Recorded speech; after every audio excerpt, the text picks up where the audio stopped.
Hey guys, Ponce here, and today I just thought I'd talk to you guys about the proposed changes to the whole warding system. It's quite a massive overhaul what they're talking about.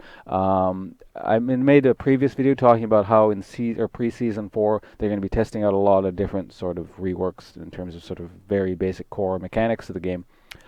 And yeah, the first thing that they're talking about in slightly more detail is the warding system.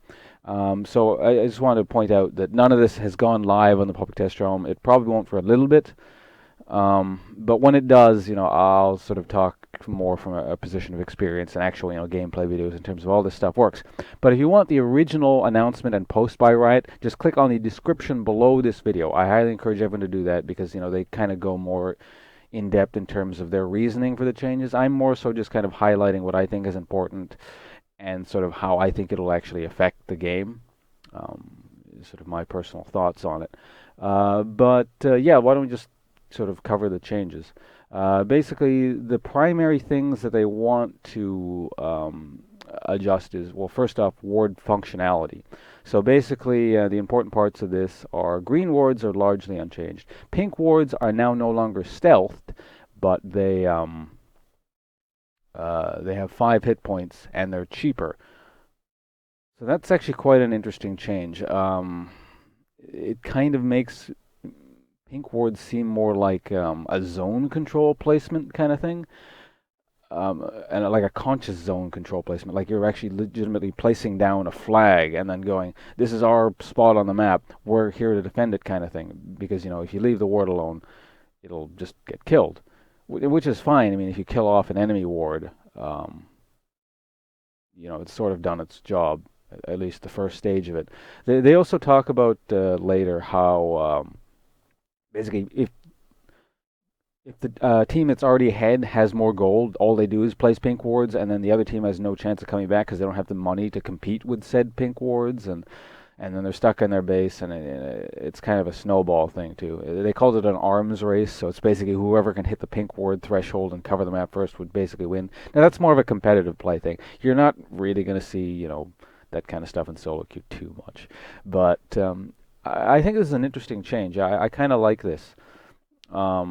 I don't know if people will kind of gravitate towards pink wards and sort of, make it like the zone control thing I'm talking about and have, counterattacks and sort of strategically trying to actually defend portions of the map this way. It might be a bit ambitious for me to think this kind of stuff will happen, but I'd like to think it might. It's interesting to, think about potential differences in the way people start playing the game. Of course, people playing the game different ways takes a lot of time, so you might not see that kind of thing immediately. But yeah, next we have ward per player ward limits. Now, all players are going to be limited to 3 green wards, regardless of the source of said green ward. So just 3 green wards, period, and 1 pink ward. Um, so even if you get a sight stone that has the 3 ward limit, that's still your cap. Riot later on, someone asked, well, doesn't that cap out? Doesn't that mean you don't have to buy wards after you get a sight stone, or the better version of the sight stone? And then it's like, and then they basically said, yeah, that's the intention. If you buy that ward item, you don't need to buy anything else. So that's sort of an interesting change. People can, yeah, when you include pink wards, that's still 4 wards per person. Probably the most singularly interesting change is the trinket system. Trinkets are intended to be a free or basically a completely separate slot aside from items. You get this one trinket slot, and they do a variety of things. The intent is you can swap them out for free at the shop at any point, and they get upgrades and stuff.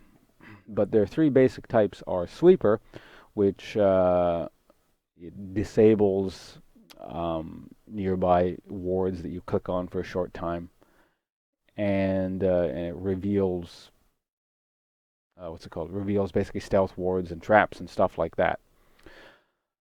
It doesn't reveal champions, by the way, so don't worry if you play like Twitch. This item is not going to murder you and be your end.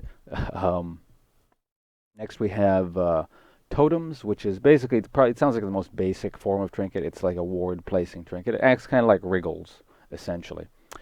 And lastly, we have Lens, which is sort of a mini clairvoyance, which makes me wonder what they're doing with the actual clairvoyance summoner. Maybe they'll get rid of it. I don't know. It'll be interesting to see because this probably means you'll actually see clairvoyance-like spells going off in the game again because no one takes clairvoyance now.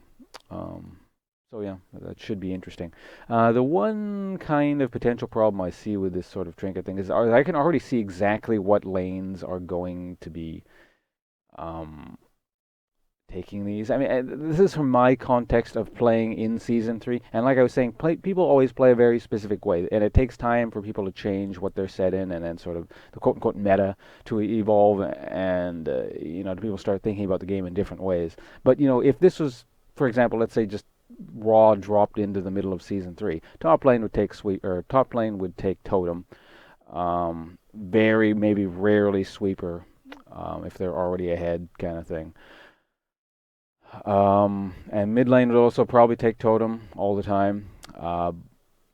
Jungler would probably switch up between sweeper and lens.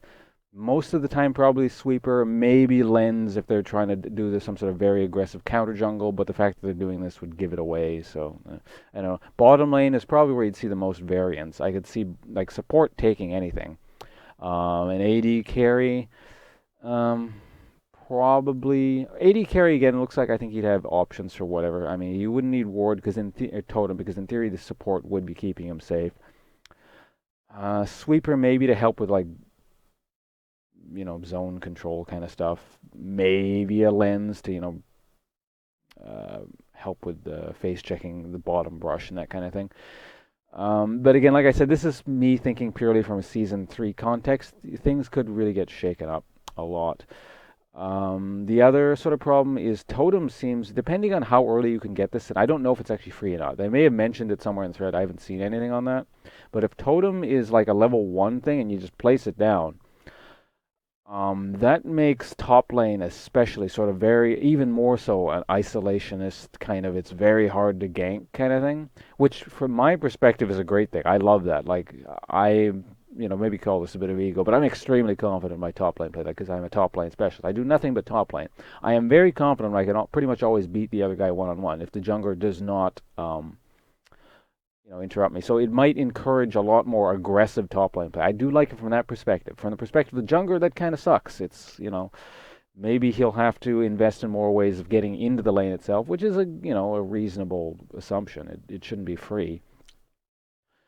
But yeah, it depends on your perspective of things. If it can encourage more aggressive, good top lane sort of I want to win the game kind of gameplay instead of sitting back and farming all day because the jungler might show up. I like that. But then again, the jungler he's an important role too if he can't effectively gank lanes. Then, of course, I know I'm rambling on this point a bit. They're also proposing season 4 jungle changes, so it needs to be taken into that context as well. So, but anyway, I'll let you guys sort of stew over that one yourselves. I've talked enough about the matter. But probably in the end, the thing I think is probably the most important and sort of core to this whole issue of changing how wards work is they say they want wards to be less a support thing. Now, one more time, I'm just going to kind of reiterate. I don't know what they're doing totally with supports in season 4.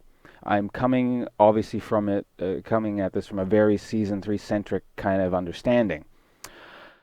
Even with all these changes, I don't, especially when we kind of talk again, I've mentioned this several times, it takes a long time to force people to play a different way. It takes for people to adapt. I don't see the reliance on wards from the support changing all that much. Like in an ideal, well, not an ideal, but more sort of a realistic, it's working well efficiently in solo queue context. The support only really needs to drop 3, 4 wards at very key locations on the map, and then usually that's all you ever really see. If that's all you need, I don't see that being changed by the player ward limit. Basically, I would, only really see supports placing said 3 wards and your pink ward somewhere on the map. You're fine with that. Every once in a while, some other lane decides to drop a ward, and that's great. Um, but like I don't see that changing too much, just based on this in a sort of a vacuum. which is the incorrect way to consider it. But like when the people are talking about sort of maps being completely covered in wards, and you have total vision, that's sort of the exception to the rule. That's really a high level sort of more so. Well, it's always in a competitive sense. That's what you start to see. The more in control team just blankets the map in wards. And until one team establishes control, both teams are blanketing the map in wards. So from that sense, this change makes a lot of sense. It's a very much competitive. You're going to see the change immediately in a competitive scene sort of thing.